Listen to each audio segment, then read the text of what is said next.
Hello. ശരിക്കും പറഞ്ഞാൽ ഞാൻ ഇന്നാണ് ഈ ബിൽഡിങ്ങിൻ്റെ ശരിക്കും പേര് ശ്രദ്ധിക്കുന്നത് കേട്ടോ. ST community hall. ഇതിപ്പോൾ പുതിയ കെട്ടിയതാണ്. പഴയ ബിൽഡിംഗ് ഉണ്ടായപ്പോൾ ഓഫീസ് എന്തായിരുന്നു ഞങ്ങൾ പറഞ്ഞുകൊണ്ടിരുന്നത്. ആ സമയത്ത് ഇവിടെയായിരുന്നു വൈകുന്നേരം ട്യൂഷനും മറ്റെല്ലാ പരിപാടികളും നടത്തിക്കൊണ്ടിരുന്നത്. ഈ ഭാഗത്തുള്ള കുട്ടികളൊക്കെ ഒരുമിച്ച് കളിച്ചുകൊണ്ടിരുന്നത് ഈ മുറ്റത്താണ് കേട്ടോ. ഇപ്പോൾ അതിനുള്ള സൗകര്യമൊന്നും ഇവിടെയില്ല. ഇവിടെ നിന്നാണ് പിന്നെ ഞങ്ങൾക്ക് ഒരു കൂട്ടവും തെയ്യത്തിൻ്റെ മീറ്റിങ്ങും പിന്നെ കുടുംബശ്രീ, ഇപ്പോൾ ഇവിടെ അരിക്കുറി, അങ്ങനെ എല്ലാ പരിപാടികളും ഇവിടെ വെച്ചിട്ടാണ് നടത്തുന്നത്. ഇവിടെയുള്ള എല്ലാവർക്കും ഏറ്റവും പ്രിയപ്പെട്ടൊരു സ്ഥലം തന്നെയാണിത്. ഇന്നിപ്പോൾ ഇവിടെ സ്വാതന്ത്ര്യ ദിനത്തിൻ്റെ ഭാഗമായിട്ട് ക്വിസ് മത്സരമുണ്ട്.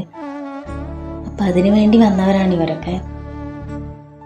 ഇങ്ങനെയുള്ള സമയത്തൊക്കെ എല്ലാവരും ഒത്തുകൂടി സംസാരിച്ചുകൊണ്ടിരിക്കുമ്പോഴൊക്കെ എന്ത് രസമല്ലേ.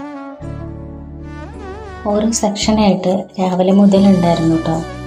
അപ്പോൾ ചെറിയ കുട്ടികൾ മുതൽ അമ്മമാർ വരെയുള്ളവർക്കൊക്കെ പങ്കെടുക്കാം. അമ്മമാരെന്നല്ല, ഒരു 10-40 വയസ്സ് വരെ അങ്ങനെയുള്ളവർക്കൊക്കെ പങ്കെടുക്കാം. ഇവരൊക്കെ അതിനു വേണ്ടി വന്നിരിക്കുന്നതാണ്. പിന്നെ നമ്മൾ നേരത്തെ കണ്ട അമ്മമാരില്ലേ, അവർ മുമ്പ് സ്കൂളിലൊന്നും പോകാത്തത് കൊണ്ട് അവർക്ക് വേണ്ടി ഇവിടെ തന്നെ സാക്ഷരതാ ക്ലാസ്സും കൂടെ നടത്തുന്നുണ്ട്.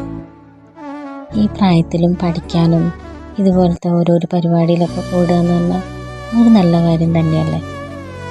തീർച്ചയായിട്ടും അവർക്ക് ഇതൊക്കെ നല്ലൊരു അനുഭവം തന്നെയായിരുന്നു. അപ്പോൾ ഈ ക്വിസ് മത്സരത്തിൻ്റെ റിസൾട്ട് എന്തായാലും സ്വാതന്ത്ര്യ ദിനത്തിൻ്റെ അന്നായിരിക്കും പറയാം.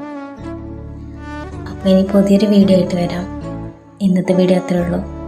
വീഡിയോ ഇഷ്ടപ്പെട്ടാൽ ലൈക്ക് ചെയ്യുക, കമൻറ്റ് ചെയ്യുക, സബ്സ്ക്രൈബ് ചെയ്യുക.